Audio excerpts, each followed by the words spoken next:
Hello, welcome to this week's Motivational Mindset Moment. This week, I started thinking about playing sports in high school and in college, and one of the things that if anyone has ever played sports, I started thinking about conditioning and how much I really hated conditioning when I was playing sports. Of course, it's something that everyone has to do because in order to be good in whatever sport you're playing, you have to be well conditioned. You have to be able to, run and not get tired and things like that. And I remember some advice I got one year when I was, fairly new on the team, and I had one of the senior players tell me this particular statement. They said, you know, Gabriel, you don't want to be, someone who puts a lot of attention on yourself. So make sure that you try to maintain some kind of, position in the middle. You don't want to be the first person because then all of the coaches are going to expect you to be that person who's always leading and always, out front. And if you don't be in that position, they're going to know that you're slacking. And then he also told me that, you also don't want to be the last person in line because then that last person, they're going to be the one that the coaches are always going to be harping on and screaming at, and they're going to be trying to push you. And, you're not going to be able to rest and relax and kind of ease up because everyone's going to be looking at you. So the advice was stay in the middle because when you're in the middle, no one knows that you're, giving your all or that you're not giving your all. And that stuck with me. And I thought about how sometimes in life, we can find ourselves being stuck in the middle. Sometimes we may be afraid to take those risks, to step out front, to show that we want to be a leader, to show that we want to start that business, to show that we want to move to pursue our goals, move across the country or move to another state.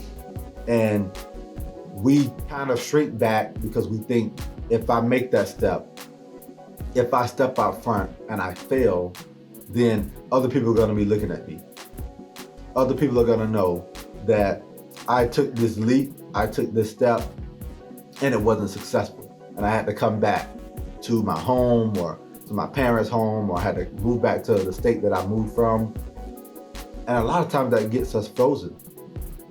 And then I thought about the individuals who maybe last place. So maybe they were not able to go to college like some of us did right out of high school. And maybe they weren't able to move away to get a job and to really do something that they probably wanted to do. And they feel like they're in last place.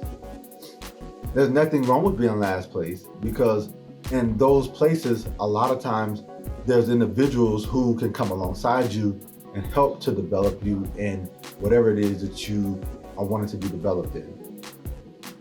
So being in the middle, from my point of view, is a dangerous place because when you're in the middle, no one knows which direction you're heading.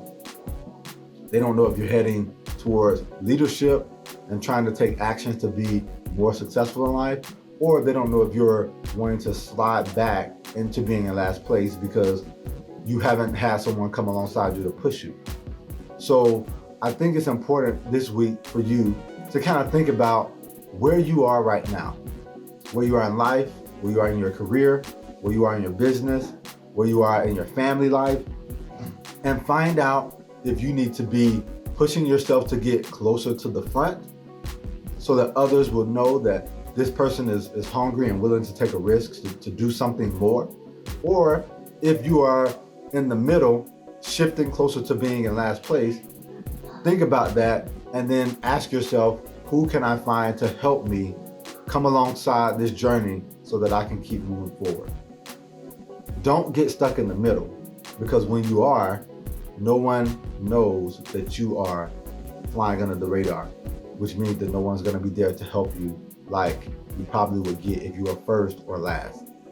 So I hope this helped you this week, and I look forward to talking to you again real soon.